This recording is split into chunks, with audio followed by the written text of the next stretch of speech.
I take you through the names of the speakers who will be participating in this panel discussion, our speakers are Dr. Sudhakar, scientist, CERT in Government of India; Manish Gautam, Managing Director, India and SAARC, OPSWAT, India Private Limited; Somnath KUNDU, Senior Cybersecurity Officer, Schneider Electric; Shrikrishna Dikshit, Partner Cybersecurity, Nangianxt.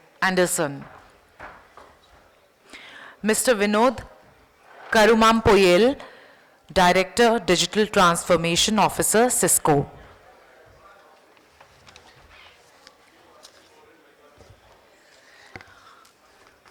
Ladies and gentlemen, our moderator, Mr. Verma, is a director with Ernst & Young India in technology consulting practice. He has experience in building, transforming, and executing strategic and tactical objectives. He has knowledge in the domain of cybersecurity, data privacy, trans-border data flows, e-commerce, e-governance, information security. He is leading cybersecurity initiatives for government organizations for EY in India, Africa, and Middle East. Mr. Sudhakar is a distinguished cybersecurity expert, holds a PhD in computer science, specializing in cybersecurity with over 8 years of invaluable experience. He has served as a cornerstone in safeguarding national cybersecurity interests as a scientist of CERT in Computer Emergency Response Team, India.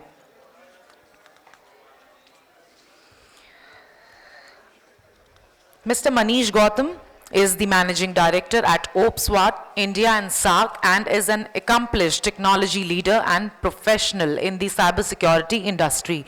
He has held multiple regional and national leadership positions across his 18 years experience and was previously the Managing Director at Aayera Networks and started his career at Select Web. He has extensive experience of selling complex IT solutions. Manish is based out of New Delhi and graduated from NIT Trichy and MBA from FMS Delhi. He's a regular yoga Vipassana practitioner and loves fast cars. Quite interesting. Mr. Somnath KUNDU, Senior Cybersecurity Officer, Greater India and CISO Laureates NATH at Schneider Electric, leading cybersecurity governance, risk and compliance for Greater India Zone, engaging with both internal and external stakeholders towards cybersecurity maturity.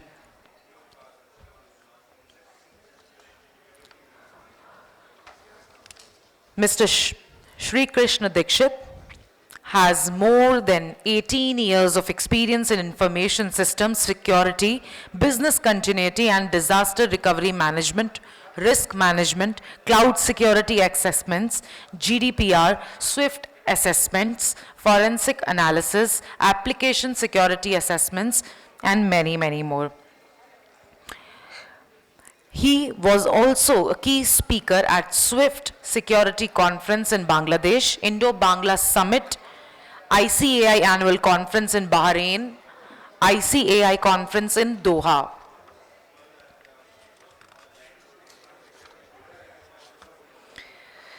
Mr. Vinod leads the Digital Transformation Office for Cisco India and SAARC. He is also the Program Execution Leader for Cisco's flagship country digital acceleration program. Vinod's charter includes, but is not limited to, accelerating the national digitization agenda by building long-term relationships with leaders at the national level as well as in the industry and academia, strengthening mindshare and increasing our footprint in the market. Vinod joined Cisco in September 2016 to head Advanced Services Business Development for Collaboration and Internet of Things architectures for the APJC Theatre. Prior to this, he was with AGC Networks, Aayera Global Connect. Vinod has over 25 years of experience in the IT industry, building business operations in India, Europe, and the Middle East. May we request all our speakers along with the moderator to kindly come and take the stage. Yeah, thank you for the introduction and welcome to the entire esteemed panelists. Thank you for coming here and kind of sharing. Now you'll be sharing your views with us, and I'm very feeling proud to be moderating among such bright minds from the country. So before we just delve into directly the cybersecurity and the concerns of smart metering, so I'll like to understand what is that is in there for from a benefit standpoint for smart meters, both for utility companies and for the consumers.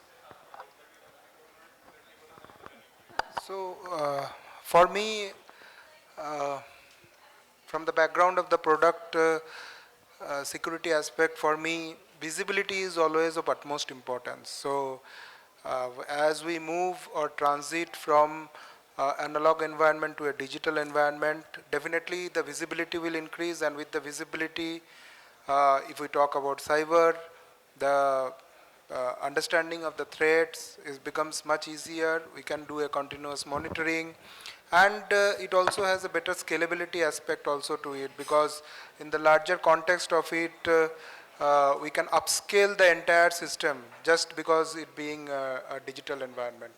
So yeah, for me it's all about asset visibility, better control and better monitoring of the system, and upscalability. So you touched about an important point of product security. Would you like to elaborate how the product security is to be built into these metering systems? What should be the supply chain risk? How do we kind of cater to these kinds of concerns? So when we talk about the product security, definitely I think we have to touch upon a lot of the aspects of it. So definitely we should be aligning to a standard. For example, in Schneider, we always are strictly aligning to 62443, and we very closely follow 100% of it, although we have a NIST background.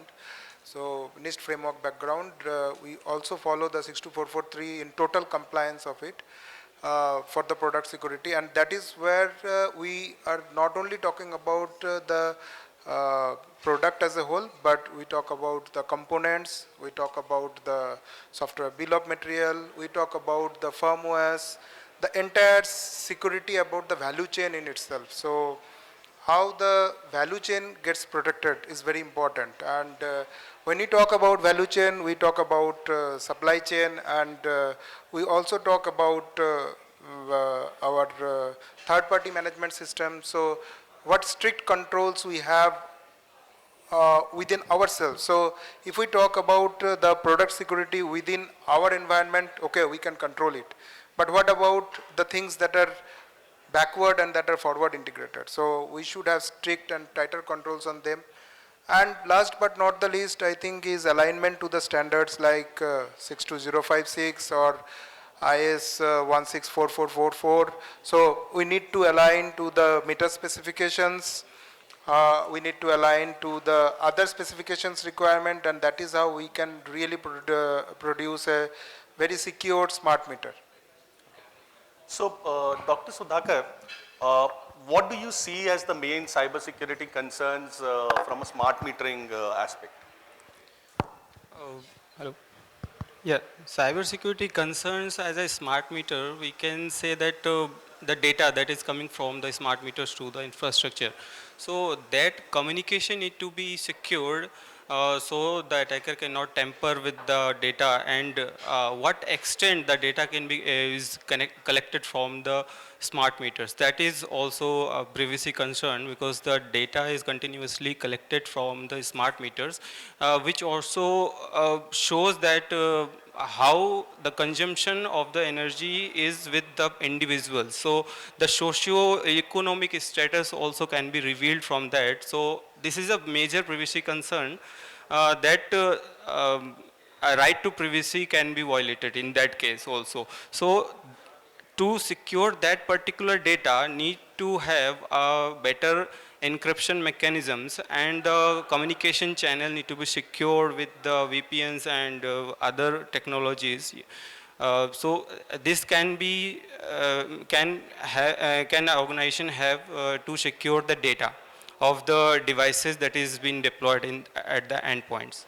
Okay. And what do you see, can be potential damages if, say, for example, a data breach happens, or, I mean, other than from a privacy standpoint, are there other potential damages that can happen, say, for example, from a meter, can it be, kind of diagonally moved to a grid or something? Do you see such kinds of attacks? And what do you think, I mean, would be the actual impact of such?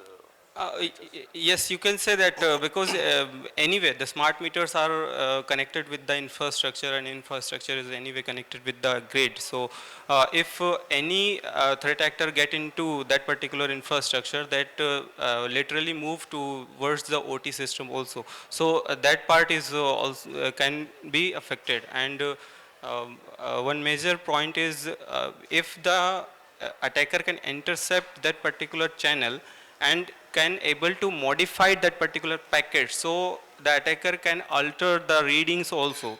So that part, and if the remote meters that are placed at the houses and other locations, if they are smart enough to have the control remotely, like on and off switch that can be done remotely, so that is also a concern, because if attacker has that particular control with their hand, then that can be catastrophic also, because at that particular time one region can be darkened enough and the grid can be unstable at that particular time. Okay, okay. So, Shrikrishna, I mean, why don't you take a real-time example and, explain one of the breaches or how smart, meters have been hacked and what potential damages have been done? Okay. Maybe a case study. Yeah, a case study. I'll not name anyone here. But this incident happened a while back, somewhere in Rajasthan. Right, smart meters. When we talk about smart meters, it's a device, it's a physical device embedded to an application. Right, so a web app as well as a device. So we need to ensure that the device is protected. Now, device comes with two signals. One is the regular wired channels, other is the Wi-Fi systems, right? And web app, it stays on top of this, wherein it will display your meter reading, the billing informations, payment informations, and all. What happened was the smart meter was connected with a Wi-Fi. Was a detailed forensic examination revealed was smart meter attacked? Answer is no. Right, the Wi-Fi device was attacked inside the house. Right, it tampered the readings on the meter, a physical device. Right. Also, unfortunately, the company has who were providing those smart meters, they had lack of application security measures. Right. So man-in-the-middle attack was easily possible, and the amounts, the billing amount were also tampered. So a gentleman had to pay 300,000 rupees for a month, wherein he didn't use the electricity for, because the entire family was on vacation. So this is a recent past case study. Coming to Manish, what do you see? I mean, what is your understanding of, how you perceive the cybersecurity concerns around the, metering systems, and what do you see should be the best practices of protection that should be? So, like Shrikrishna has given an example of that a smart meter was not hacked, but the Wi-Fi has been tampered, and through that they have tampered the billing procedure. So this is the one aspect, but there can be multiple. Suppose a smart meter is sending data to the network. So that data, if it is not encrypted, it can be hacked or it can be tampered. Second thing, the usage. If suppose somebody is using this smart meter, and according to their usage pattern, somebody can identify means what time the Wi-Fi is on or Wi-Fi is off, or what time they use the electricity, how much electricity is used, and what days it is used in a month. Accordingly, somebody can plan to maybe theft the house or anything. Means the usage pattern can be reason to be family theft or something, anything. Means suppose somebody want to do some malicious thing, maybe attack the family or maybe just stealing the valuables. So that kind of cyber security it is not a cyber security, but it can lead to, basically it is a data leak. Yeah. What happened if somebody internal, when data is going to data center and somebody is leaking the data, means which family is using, what time they are using and how they are using, what is the pattern, accordingly they can be treated. So, like Shrikrishna mentioned, and you also reiterated that there are different components, right? It's not just the cyber part or the, Yes. a breach can happen from a Various levels. Various exposure points are there. How do you perceive that these should be covered? I mean, what measures should be taken? So to first secure? thing, awareness is very important, and we have to do the protection at all level.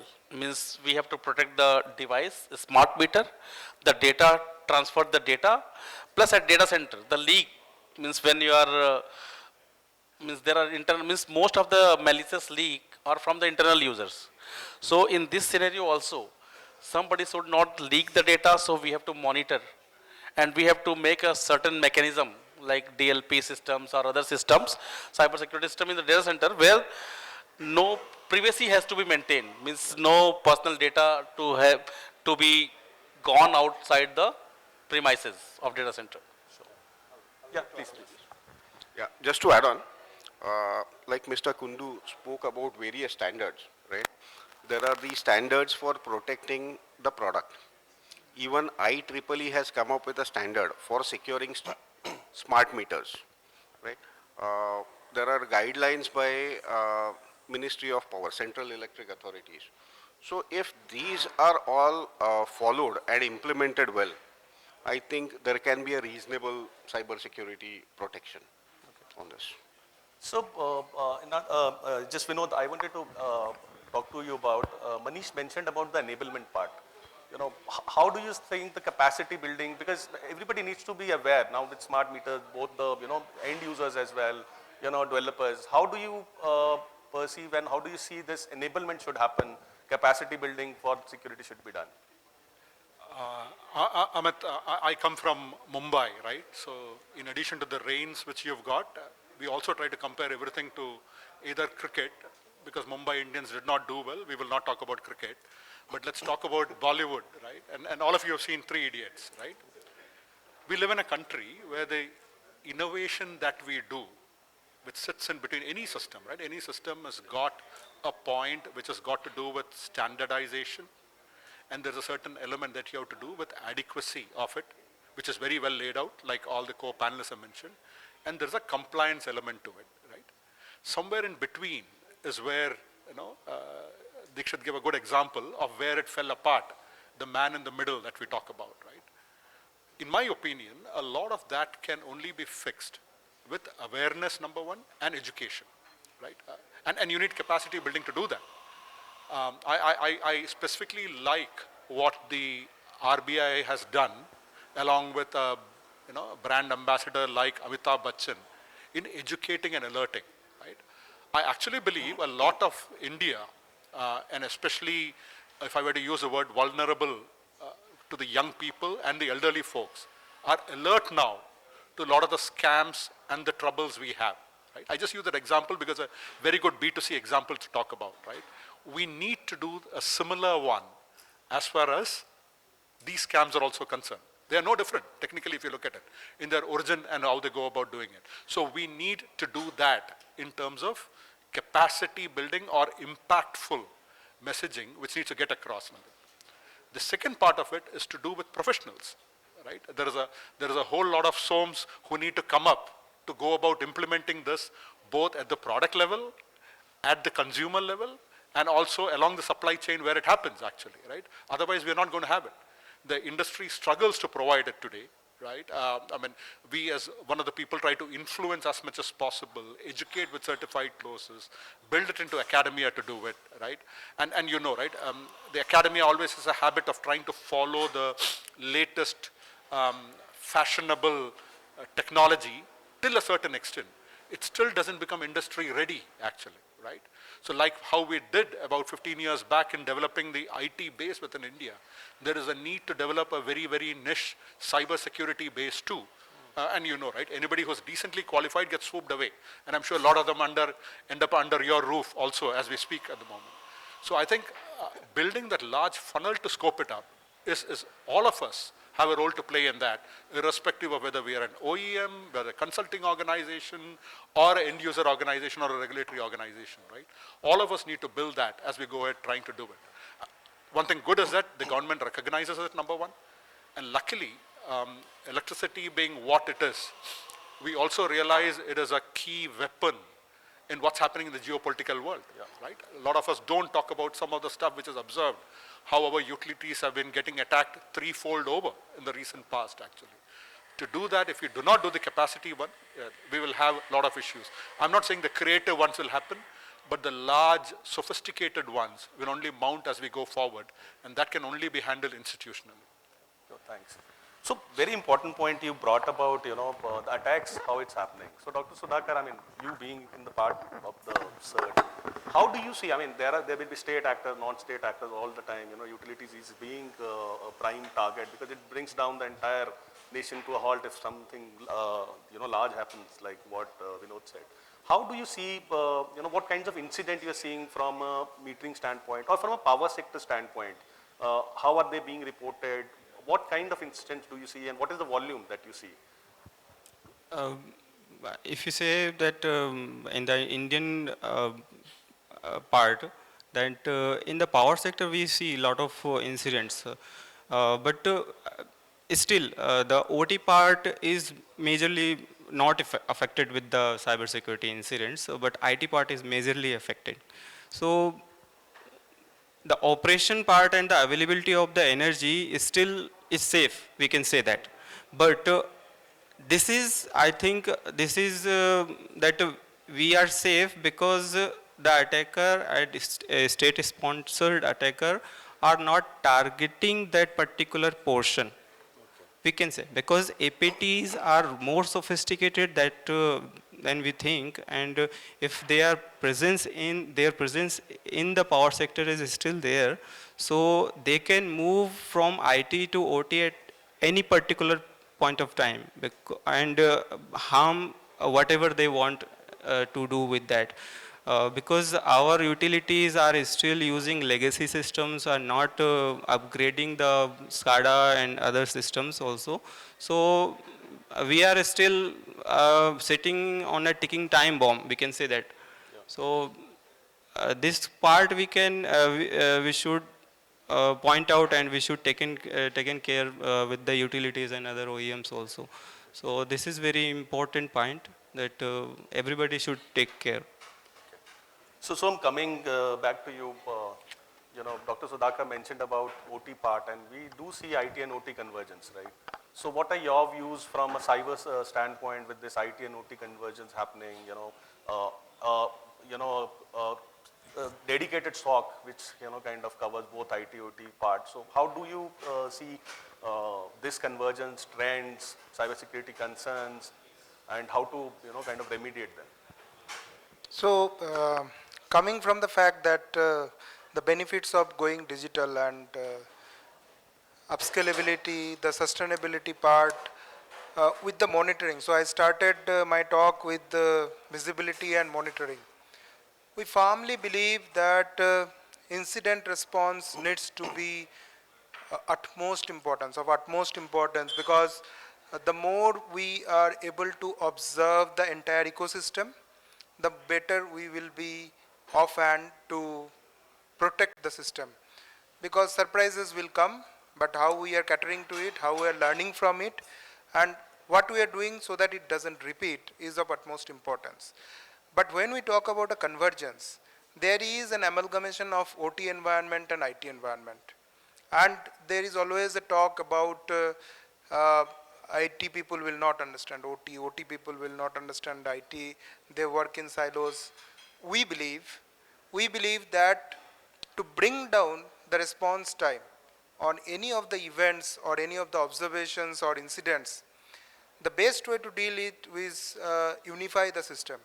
So at the point of the time when the OT observations are there, let's use our OT people, let's work on that one, and then obviously the IT people are always there and the IT people will take on the job. So by this way, each and every component, be it from the analyst, the handler or the owner of the incident, everybody is well informed and having a heads up about what the information, what the actual incident has happened. And that way, I think that having a unified SOC is of great benefit.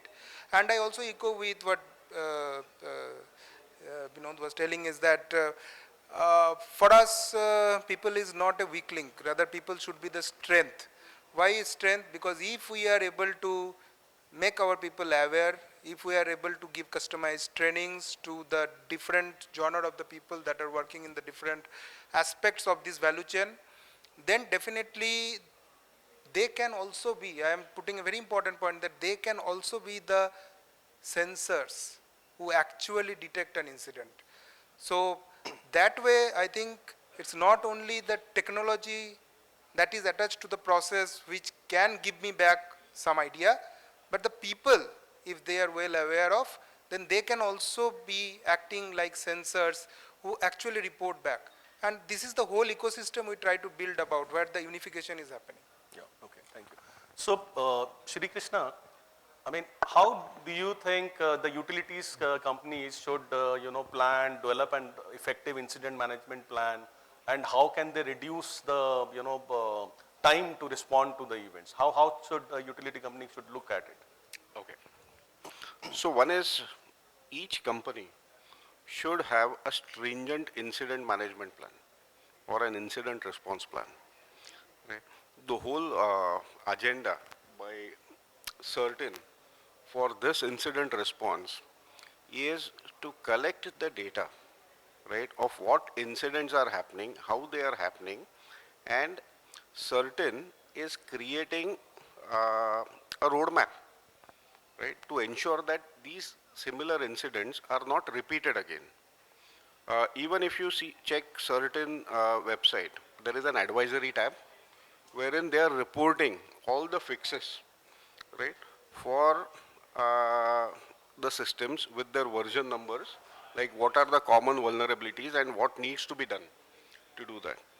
So reporting incident management is a good thing one should do. There should be an effective incident management plan. Effective incident management plan should involve relevant stakeholders, right? When I talk about relevant stakeholders, they are investors or board of directors, as well as regulators and shareholders if company is a listed company. It is very much essential and important for stakeholders to understand what type of incidents are happening, whether it is required to pump in additional money to ensure that obsolete infrastructure is taken out. Right? Also, we reporting these incidents to regulators, we are actually enabling CERT-In and CEA, Central Electrical Authorities and Ministry of Power, by helping, like they will then help us in finding solutions and quick fixes, rather than we recreating a story and start hiding these incidents. Mr. Sudhakar, I think Dr. Sudhakar will throw some more highlight on that. Organization or utility should have a cyber crisis management plan, so that in case of any incident, they should have a clear map that what to do at that particular point of time, whom to report, what kind of information need to be taken out of that particular incident, and after analyzing root cause, evidences, all need to be preserved, and after analyzing the root cause, the utility should ensure that in future that particular incident or type of incident should be avoided. So lesson learned from the previous incident should be there. And in the CCMP, like Cyber Crisis Management Plan, some templates should be there, like category of incidents. So what to do when data leak happens, what to do when ransomware happened, what to do when some system compromise. So some some straightforward, yeah, some playbook kind of things it should be there.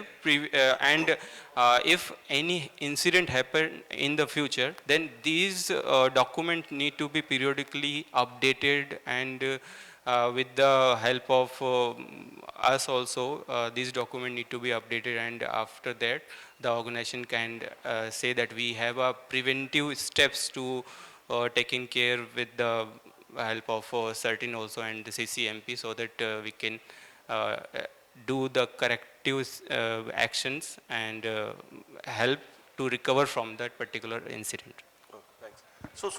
One thing, like you were just chiming in from perspective, there are guidelines, like certain provides guidelines, there is CA guidelines, these, building CCMP is one of those, guidelines. Do you see any regulatory compliances coming in near future, which you think, I mean, because right now whatever we see is guideline, there's no such regulatory compliance required. Are there any international compliances which can be looked at to enhance the security posture, like you mentioned some in your previous, talk? So I personally believe that I would correlate it in the sense of having a medicine or having a healthy life. So medicines are always very difficult, bitter. Once the regulations are out, or once some statutory or regulatory norms are out, we need to follow them. But I would come from a different context, in the sense that let's try to live a healthy life, in the sense that I think Vinod was telling about, let's be the OEM, let's be the end users, and let's be the regulators. I would like to promote an aspect where we all join hands and then frame these policies, because OEMs might be having a global exposure, so they will have a good best practice that is being followed across the world. And it might be a contextual thing when it comes into India, because India will have a little bit of geographical threat intel. So that way, what happens is that each people giving their best input, and what is the outcome is no longer a medicine. Rather, it's a healthy life living that we all can get accustomed to. And that way, I think be it the end users or be it the customers, everybody can comply to those requirements. I hope Dr. SUDHAKAR will agree with me in that way, that if we all together try to bring this environment where these policies or these frameworks are jointly prepared with the best of the thoughts and with the best of the essence, then I think it can be complied upon in the best sense of it. And we do have two compliance mechanisms, like if any incident happened and organization or utility aware that some incident has happened, then within 6 hours need to report to the CERT-In. So this particular incident reporting is there already there. And one other thing, like a log retention period. So 180 days retention period in the rolling manner should have with the organization, so that in case of any incident, the evidence need to be there to analyze. Without the evidences, the root cause cannot be identified. So this 180 days retention period for all perimeter and security devices is there. So two compliances need to this is compliance. This cannot say that this is a guideline. This two as a compliance. And from the genesis itself, if we follow this, like for example, there is a common term called secure by design. From the genesis itself, if we follow all these guidelines, frameworks, or the international requirements that are coming up, then what happens? Already not only the product is secured, but again the entire value chain also gets secured in the process that way. So, Manish, coming back to you, you spoke about an very important topic of privacy of data. How do you think utility providers can safeguard the integrity of the data? I mean, what kind of technologies do you think are prevalent which can help them? And does encryption and authentication basically serve that purpose from securing the smart meters data? Yeah, so I will just bring a point where Maharashtra Power, right? There was outage for a longer time, and they were in denial mode that this is not our fault, and there is no attack as such. And they have not reported to Maharashtra Maharashtra Cyber Division. There is a, I think it is one of the state, means Maharashtra has started it. They have made a cyber security division itself. There is a IZ, Mr. Tejasvi Yadav. He is a very flamboyant guy, and he understands the technology and the need of cyber. So they were talking to the department, and the department was denial mode that not our problem, something happens, some mechanical fault or some fault, but it is not a cyber attack. Then later on the US media highlighted this, and then Mr. Tejasvi Yadav also has investigated, and they found out there was a cyber attack. So first thing, tendency of anybody, right, human being, right, it is a survival. We lie, we deny to survive. So that is tendency. But when you have to accept that anybody and everybody is vulnerable. So once we accept that, we can do the preventive measures, right? When you think that, means if you are in denial mode that boss, I am very secure, I don't have any problem, whatever technologies I am using is fine, then there is a problem. Because hackers are using different techniques, and they are using all the latest techniques. They know how to bypass EDR, XDR, firewalls, or whatever technologies we are using. Right. So first we have to understand that, we have to accept that there can be a risk. And then authentication is mandatory, because smart meter has to be authorized and authenticate.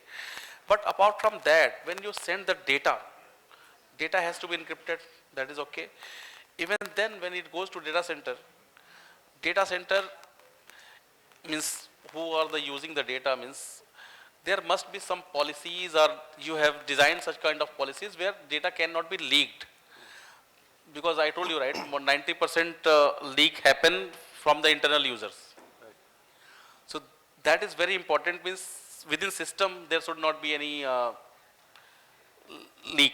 Yeah. Okay. So Shrikrishna, interesting point that, attacks are getting sophisticated, they're, bypassing EDR, MDR.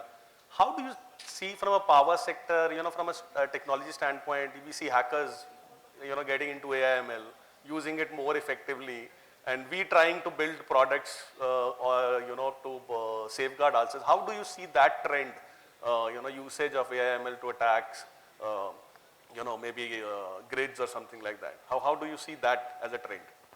Okay. So like humans start learning, even attackers start learning more. Right? Probably first came thieves and then cops.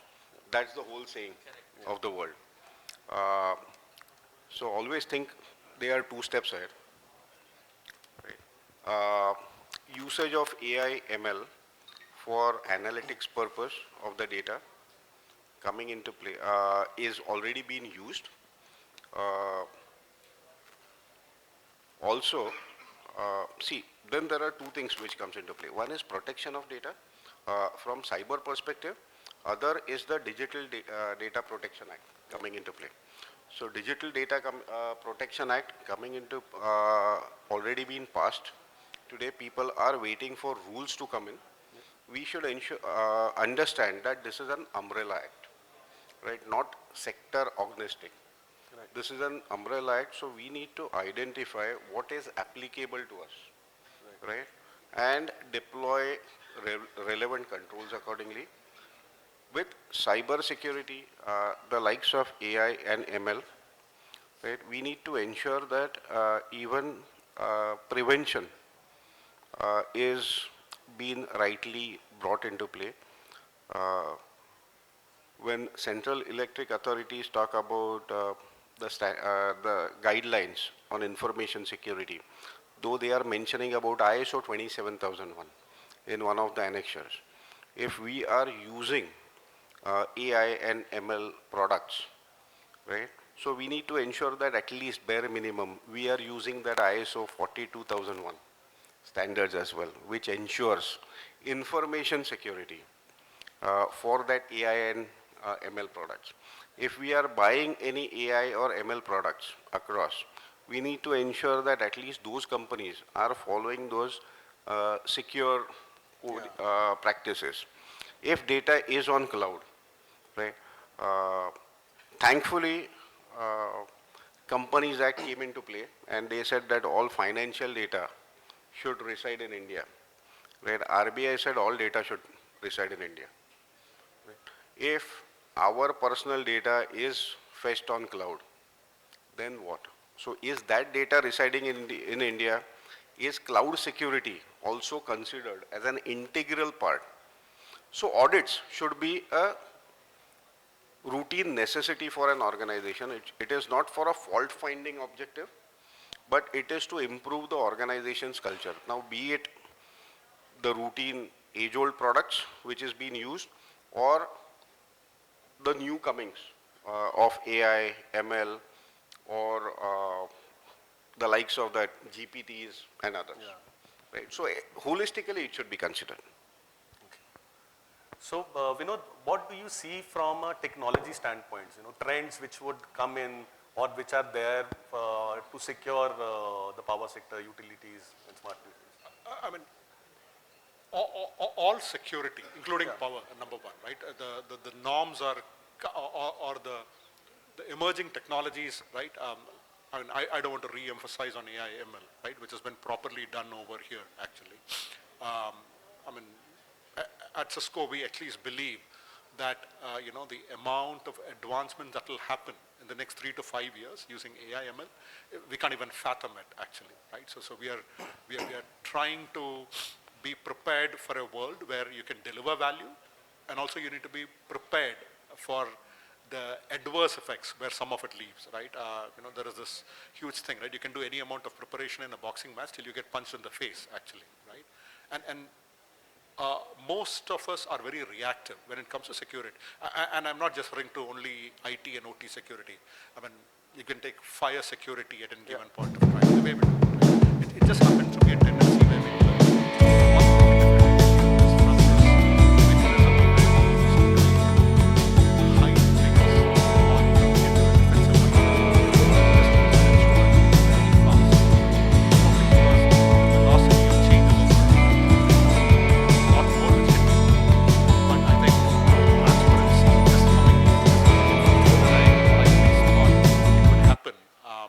that's one good thing which is happening. This, when it's enabled by technology and doesn't land up in exactly a fault-finding mission, you cannot not avoid it, right? And all Eastern cultures seem to be very hierarchical. So the way we respond to power and audits and audit findings, right, does tend to have a little bit of hide and seek, which we tend to do. But with AI, ML, and with what is happening on the encryption front, right, and with quantum coming in, I think these are the two things which I think, I'm not saying the others don't matter, but these are two things which I think will make a real big difference out there to a lot of what we do on security, IT, OT, plus put together, including power sector. Yeah, thanks. So, you were discussing, I mean, you and Sudhakar gave a very good, understanding of how an incident response should happen, right? But how do you see this entire ecosystem from a cyber resilience standpoint? How a cyber resilience plan should be built in to secure the entire utility provider? Obviously, smart meters is a part of it. I think, see, just visualizing the context of this smart meter and the entire ecosystem, you see, it's very much distributed thing. So I feel like we all talked about the different aspects, but I think we are yet to talk on one aspect is vulnerability management as far as those meters are concerned, and patching. Those two are, I think, very important because of the scalability and the spread in the entire geography, and with RDSS scheme, so it will be even much more larger than we can imagine. If these things are left on their own and not patched, or let's say the product vulnerability is not catered to in the right way of it, it can become dangerous. So all the things that I told earlier, add on to that, if we can have a good vulnerability management, of the product or of the firmwares, applications or the softwares, and add on to that if we can have a good patching mechanism, because it will be kind of like we cannot reach the last mile. So we have to think how we can actually patch those things, and how we can update them properly, so we have the most healthy items with the customers. That is one point of concern to me, and that needs to be done correctly. Uh, Add on to that, again, when we talk about resilience, we talk about people, process and technology, so I would reiterate that people, again, I echo with Vinod in the sense that people should be made very aware, they should be trained regularly. We should do awareness sessions again and again, again and again. If required, we should do customized awareness sessions, role-based awareness sessions. And that way, then what happens that once the people become the strongest link, the technology will change. Over a period, it might change again. And the process has also become a rugged process in the process, because we talk about all these stuffs that we already covered in our discussion. That is what for me is the resilience is, because then the system will run on its own and will evolve as it goes. So be it modernization technology or be it an change in the process, the change management. So if everything is put in place, then definitely that is how the system would become much more resilient. So just I'm opening it to the entire panel. Anybody who wants to chime in? You know, you spoke about the entire cyber resilience. You know, as a so we often talk about third-party security, third-party risk management. You know, that has to be also catered to. So you know, any of the panelists have views on how a third-party risk management should happen to ensure that you know, those risks are covered. You know, and you know, it adds to the resiliency. Anybody? You want? Anybody who want?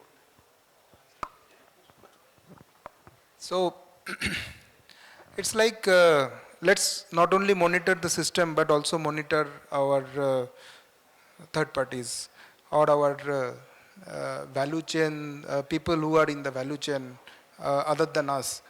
And let's also monitor their cyber posture, their cyber health.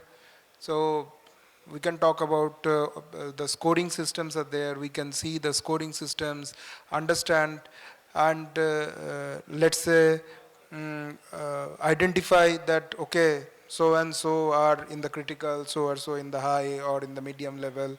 We need to push more, do difficult TNCs, cyber TNCs into the contract, more binding aspects so that we have a better control on the thing. For me, these are the things. Now, earlier you mentioned about the Maharashtra power crisis, right? That was the first ever identified black cat attack in power sector with a tendency to impact the supply chain attack. So we deal, every organization deal with a lot of third parties. First is identify third parties and identify the scope of work. Also identify what is the information which is being shared with that third party. Right? Tesco Bank hack, 250 million pounds. Snip and off, right? UCO Bank, the recent one, right? However, where these banks attacked, no, it was the third parties which were being attacked. So identify third parties, identify what information is transmitted to them, identify what access are we giving it to them, right?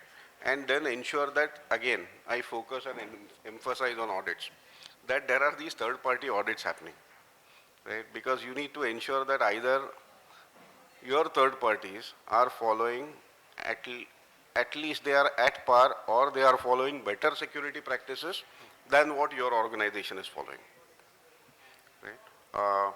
And ensuring that there are stringent contracts in place. Right. That is also a key. And as part of their incident management plan, in case of any incident which happens at their end, it is their duty to ensure that you as a stakeholder, they have to report it to you. Right? So that you can then take care of if there are any ransomware attacks or any other attacks which are happening, you can protect your entry point of those third parties. So that's what I believe in. Amit, I am personally a big fan of expanded red team exercises, actually. Right? You can stipulate by contracts, by rules, whatever it is, right? But participative, let's say, engagement is probably the best way to do it. And we are seeing more and more customers realizing this and realizing, I mean, everything could be good under our roof, but our roof also extends to a garage. There is also a gazebo at the back. You can probably have trouble starting all over there. We see more and more people engaging this to do it. And I think that's a very, very good trend, actually, right? Where you involve at least the first rung and slowly the second rung. It's impractical to have the whole supply chain done. But if you kind of try and do it, I think we'll probably have a more secure world available to us. Okay. So, last 5 minutes, Manish, from a product standpoint, technology standpoint, how do you think utilities companies should, have certain kinds of platforms, cyber range, what is your view that they should build to, So first thing, they have to create an air gap network. So whatever means IT and OT, right, it has to be totally segregated. Means any communication, it has to be from OT to IT. If something is coming from OT to IT, that has to be clean, sanitized anyways. And there is a tendency, right? Suppose you find a USB, what will happen? You will have a tendency to check what is there in the USB. So what happened means in OT network, right? OT network is protected for everybody, right? There is no entry. But lot of third-party vendors comes with the floppy, with a disk or maybe thumb drive, and they come to upgrade the firmware. And there is no mechanism you trust on third party that they are not going to put any malicious thing inside, right? So you trust them, you give them the entry. So first thing, any device, anything, if it is going to OT, that has to be scanned, person to be scanned, device to be scanned, whether it is a floppy disk or thumb drive. Scan, sanitize, and you have to give the authorize, means which file you can take inside, whether you can take the thumb drive inside or not, or if you want to transfer some file, you just transfer the file to some vault. From there you can use internally, means there is no actual file transfer. So such kind of measure will create totally air gap, right? And then if you are sending files from OT, so till the time OT is malicious, no problem. Till the time it is not able, means you are not giving access to anybody. Right. There is a malicious in my network, right? Some malicious traffic is in my network or some malicious file is in my network. But if nobody is able to access, or maybe the malicious person is not able to take the data, I am fine because there is nothing transfer. But the problem is with the transfer. So when somebody is transferring from OT to IT, it has to be completely sanitized. From OT to IT or IT to OT. That is the way, and we have to create a complete air gap. Thank you. So I think we are towards the end of the timing. So I would like to thank you all, your valuable views and your learnings. I think everybody here would have learned something new today. Thank you everybody for coming in and sharing your views with us.